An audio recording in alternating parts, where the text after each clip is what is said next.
अस्सलाम वालेकुम dear students, क्या हाल हैं? खैरियत से हैं? मेरा नाम सैयद मोहम्मद फ़ैज़ान है और जैसा कि आप सबको पता है कि मैं एक चैनल चला रहा हूं एजुकेशन ईवो के नाम से।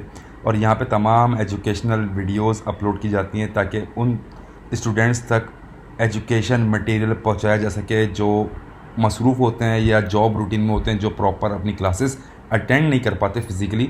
तो उनके लिए एक चैनल मैं चला रहा हूँ ताकि उनको कॉन्सेप्ट्स को क्लियर किया जा सके, उनके बेसिक कॉन्सेप्ट्स को क्लियर किया जा सके ताकि वो आराम से अपने एग्ज़ाम को अटैम्प्ट कर सकें। अच्छा बच्चों, आज मेरा जो मेजर टॉपिक है वो अकाउंटिंग के हवाले से है। अकाउंटिंग कौन सी अकाउंटिंग है? ये अकाउंटिंग है कॉस्ट अकाउंटिंग, जो बीकॉम फाइनल और एडीसी के बच्चों के लिए है। ख़ास तौर पे उनके अभी एग्ज़ाम हो रहे हैं, तो उनके एग्ज़ाम्स के लिए मैंने एक लेक्चर बनाया है ताकि उनके कॉन्सेप्ट को क्लियर किया जा सके। और एक मेजर इम्पॉर्टेंट चैप्टर है कॉस्ट अकाउंटिंग का, जो हर साल एग्ज़ाम में पूछा जाता है और 20 नंबर का ही सवाल होता है। बहुत आसान सवाल है। सबसे पहले तो आपको क्या करना है, घबराना नहीं है।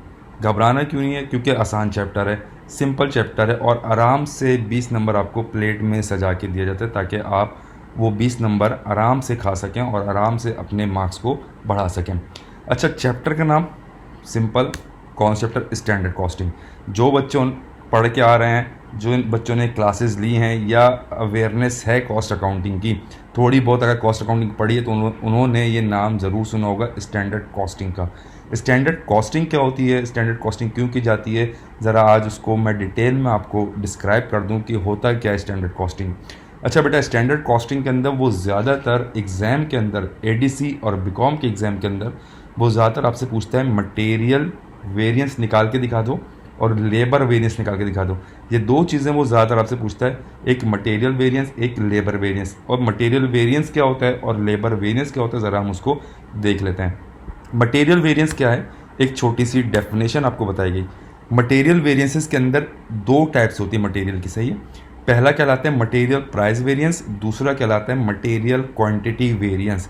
सबसे पहले मैं आपको बता दूं कि मटेरियल प्राइस वेरिएंस क्या होता है। मटेरियल प्राइस वेरिएंस क्या होता है बेटा? Material price variance is the difference between the standard price and the actual price for the actual quantity of material used for the production. Simple सी एक जुमले में बात की गई कि स्टैंडर्ड प्राइस और एक्चुअल प्राइस का फ़र्क, जो भी डिफरेंस होगा, स्टैंडर्ड प्राइस आपको सवाल में दी जाती है, एक्चुअल प्राइस आपको सवाल में दी जाती है, जो दोनों का डिफरेंस होगा उसको आप अप्लाई करोगे किसके ऊपर? एक्चुअल क्वांटिटी जो आपने बनाई है, उस एक्चुअल क्वांटिटी पे आप मल्टीप्लाई करवाओगे तो आपके पास एक वेरिएंस निकल के आएगा जो कहलाता है प्राइस वेरिएंस। अब प्राइस वेरिएंस या तो फेवरेबल होता है या तो अनफेवरेबल होता है, यानी कि आपके फ़ायदे में गई है चीज़ या आपके नुकसान में गई है चीज़। अच्छा, या तो फेवरेबल निकलेगा या तो अनफेवरेबल निकलेगा, ठीक है। अब इसके लिए एक छोटा सा फार्मूला बनाया गया है, छोटा सा फार्मूला। पूरा चैप्टर बेटा फार्मूले के ऊपर है। फार्मूला जितना आपका पक्का होगा इतना आपको आसानी होगी इस सवाल को सॉल्व करने के लिए। मटेरियल प्राइस वेरिएंस का जो फार्मूला दिया गया है वो दिया गया है standard price minus actual price multiply by actual quantity. Standard price सवाल में आपको गिवन होती है, माइनस एक्चुअल प्राइस भी आपको सवाल में गिवन होती है, मल्टीप्लाई एक्चुअल क्वांटिटी से मल्टीप्लाई करना, एक्चुअल क्वांटिटी भी आपको सवाल में दी जाएगी। ये तीनों चीज़ें आपको सवाल में दी जाती हैं, सिर्फ सवाल से वैल्यू को उठाना है, फॉर्मूले में इनपुट करना है और अपना आंसर आपको निकाल के दिखाना है। तो मटेरियल प्राइस वेरिएंस बराबर है standard price minus actual price multiply by actual quantity. एक फेवरेबल और एक अनफेवरेबल, आपके फ़ायदे में यानी कि आपके हक में बात रही है प्राइस की या आपको नुकसान हो रहा है इस प्रोडक्शन के ऊपर, तो ये आपको कैलकुलेट करना पड़ता है वेरिएंस के थ्रू। दूसरी बात बताई गई मटेरियल यूजेज के नाम से आता है या ज़्यादातर एग्जाम में पूछा जाता है मटेरियल क्वांटिटी वेरिएंस के हवाले से। ये नाम दोनों में से कोई एक नाम इस्तेमाल किया जाता है, लेकिन जो प्रेफर किया जाता है, जो हर साल एग्जामिनेशन में पूछा जाता है, वो पूछा जाता है मटेरियल क्वांटिटी वेरिएंस के हिसाब से, ठीक है। तो मटेरियल क्वांटिटी या यूजेज वेरिएंस क्या होता है? Material usage variance is the difference between the standard quantity specified for actual production and the actual quantity used at the standard purchase price. ठीक है बच्चों, एक छोटी सी डेफिनेशन। जैसे आपने ऊपर देखा प्राइस वेरिएंस, हमने फ़र्क निकाला था प्राइजेस के हवाले से, स्टैंडर्ड प्राइस और एक्चुअल प्राइस के हवाले से।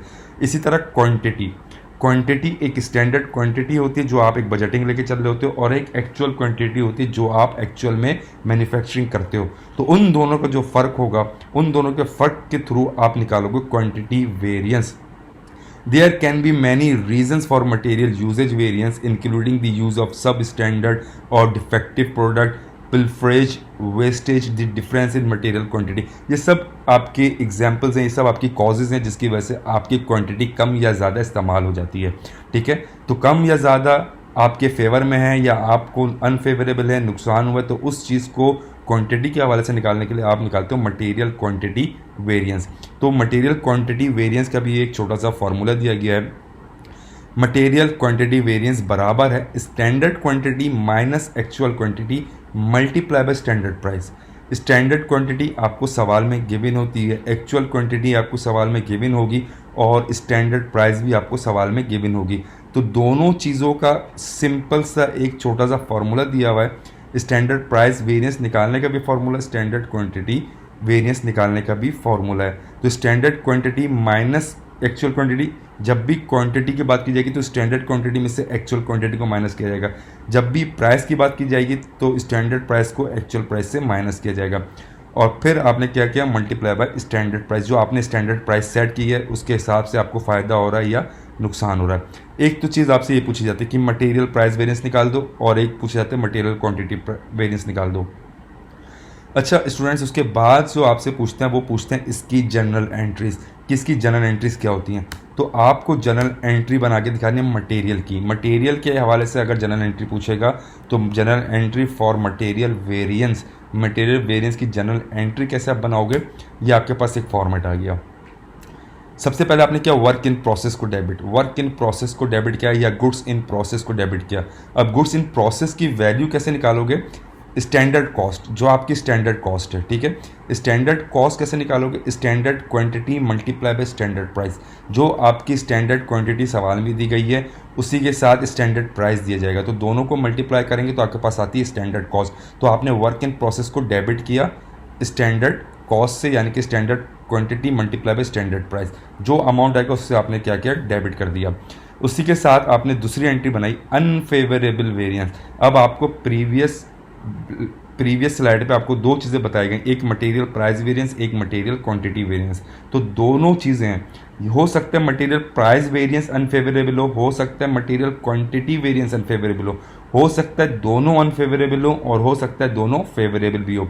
लेकिन कोई सा भी अगर आपने कैलकुलेशन करी है, कोई से भी वेरिएंस अगर कोई भी अनफेवरेबल आए, चाहे वो मटेरियल प्राइस वेरिएंस हो चाहे वो मटेरियल क्वांटिटी वेरिएंस हो, जो भी अनफेवरेबल आए उस अनफेवरेबल वेरिएंस को आप क्या करोगे बेटा, डेबिट करोगे। अनफेवरेबल वेरिएंस डेबिट, इधर वो प्राइस वेरिएंस हो या फिर क्वांटिटी वेरिएंस हो।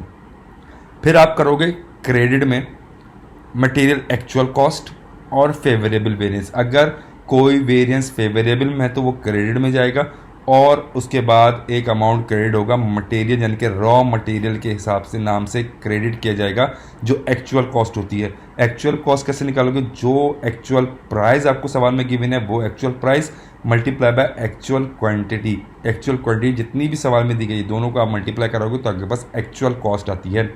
सिंपल सा एक फॉर्मेट है, वर्क इन प्रोसेस डेबिट होगा स्टैंडर्ड कॉस्ट से, अनफेवरेबल वेरिएंस चाहे वो प्राइस वेरिएंस हो चाहे वो क्वांटिटी वेरिएंस हो वो डेबिट में जाएगा, फेवरेबल वेरिएंस आपका क्रेडिट में रिकॉर्ड होता है, और फिर मटेरियल की और एक्चुअल कॉस्ट आपकी क्रेडिट में रिकॉर्ड होगी। ये आपका एक छोटा सा कॉन्सेप्ट मटेरियल वेरिएंस के हवाले से। दूसरा वो आपसे पूछता है बेटा लेबर वेरिएंस। लेबर वेरिएंस क्या होता है, लेबर वेरिएंस कैसे निकाला जाता है। लेबर वेरिएंस आपका होता है लेबर रेट वेरिएंस। दो किस्म के लेबर वेरिएंस भी आ गए, एक लेबर रेट वेरिएंस होता है और एक लेबर एफिशिएंसी वेरिएंस कहलाता है, या लेबर टाइम वेरिएंस कहलाता है।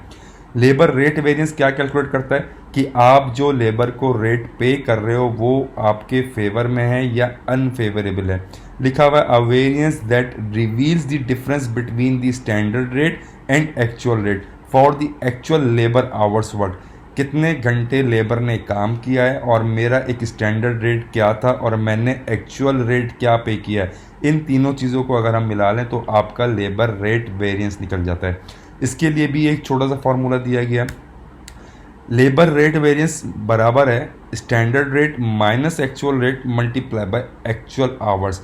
Standard rate minus actual rate, rate के हवाले से बात हो रही है, लेबर रेट के हवाले से बात हो रही है, तो लेबर का जो स्टैंडर्ड रेट दिया गया उसको माइनस करवाया हमने एक्चुअल रेट से, मल्टीप्लाई किया एक्चुअल आवर्स, कितने घंटे काम किया है लेबर ने।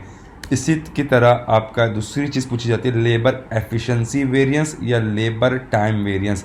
टाइम वेरिएंस या एफिशिएंसी वेरिएंस, कितने घंटे में आपके लेबर ने काम कंप्लीट कर लिया। टाइम वेरिएंस के नाम है, जिक्र हो रहा है तो इसका मतलब है घंटों की बात की जाएगी, आवर्स की बात की जाएगी।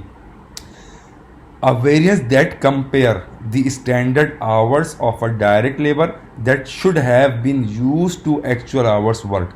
स्टैंडर्ड आवर एक आपने सेट किया होता है और आपने एक एक्चुअल आवर्स को देखा कि कितने घंटे लेबर ने काम किया, उन दोनों को जो डिफरेंस होगा वो आपके पास क्या आएगा, एफिशिएंसी बताइए कि लेबर ने अच्छा काम किया है या लेबर ने बुरा काम किया। लेबर ने अच्छा काम किया तो आपके लिए फेवर में, लेबर ने लेट काम किया तो वो आपके लिए अनफेवरेबल हो जाएगा। इसके लिए भी एक छोटा सा फॉर्मूला दिया गया, labour efficiency variance standard hours, क्योंकि एफिशिएंसी की बात कर रहे हैं, टाइम की बात कर रहे हैं, तो labour standard hours minus actual hours multiply by standard rate.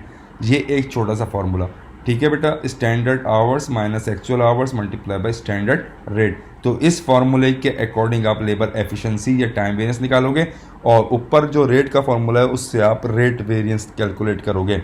ये चार चीज़ें आपसे पूछी जाती हैं सवाल में, सिर्फ material price variance, material quantity variance, labour rate variance और लेबर एफिशिएंसी या टाइम वेरिएंस पूछा जाता है। अच्छा, फिर लेबर की भी जनरल एंट्रीज होती हैं, तो लेबर की जनरल एंट्रीज क्या होती हैं बेटा, work in process standard cost से, सेम प्रोसेस है जो आपने स्टैंडर्ड, जो आपने मटेरियल में एंट्री बनाई वही एंट्री आप यहाँ भी बनाओगे। स्टैंडर्ड कॉस्ट से डेबिट होगा work in process. Standard cost कैसे निकलेगी, standard hours multiply by standard rate, उसको आपने डेबिट कर दिया। अगर कोई वेरिएंस अनफेवरेबल है तो वो डेबिट, अगर कोई फेवरेबल है तो वो क्रेडिट हो जाएगा। और एक्रूड पेरोल, वहाँ पे आपका रॉ मटेरियल क्रेडिट हुआ था क्योंकि मटेरियल वेरिएंस रिकॉर्ड हो रहा था, यहाँ पे आप लेबर वेरिएंस कर रहे हो तो यहाँ पे आपके पास एक्रूड पेरोल क्रेडिट होगा एक्चुअल कॉस्ट से। एक्चुअल कॉस्ट कैसे निकालोगे, actual hours multiply by actual rate, ठीक है। तो ये दो कॉन्सेप्ट थे बेटा, मटेरियल प्राइस वेरिएंस के और मटेरियल लेबर वेरिएंस। और एक तो मटेरियल प्राइस वेरिएंस था, मटेरियल क्वांटिटी वेरिएंस था, लेबर रेट वेरिएंस था, लेबर एफिशिएंसी वेरिएंस था। ये पूरा कॉन्सेप्ट है आपका किसका, स्टैंडर्ड कॉस्टिंग के हवाले से। उम्मीद करता हूँ ये लेक्चर समझ में आया होगा। इंशाल्लाह नेक्स्ट वीडियो में मैं आपको एक आपका पास पेपर का सवाल सॉल्व करवाऊँगा ताकि आपको सॉल्व करने का तरीका पता हो कि सवाल पेपर में कैसे आता है और किस तरह इसको सॉल्व किया जाएगा। तो इंशाल्लाह नेक्स्ट वीडियो का वेट करिएगा, वो आपको मैं बना के दिखाऊंगा आपके पास पेपर के क्वेश्चन के हवाले से जो आपके एग्ज़ाम में पूछा जाता है। उम्मीद करता हूँ ये लेक्चर आपको समझ में आया होगा। अगर किसी भी किस्म की क्यूरी हो तो लिहाजा आपके स्क्रीन पे एक कॉन्टैक्ट नंबर दिया गया जो मेरा कॉन्टैक्ट नंबर है, आप डायरेक्ट मुझसे कॉन्टैक्ट कर सकते हैं ताकि आपके कॉन्सेप्ट को क्लियर किया जा सके। दुआओं में याद रखिएगा। अल्लाह हाफिज़।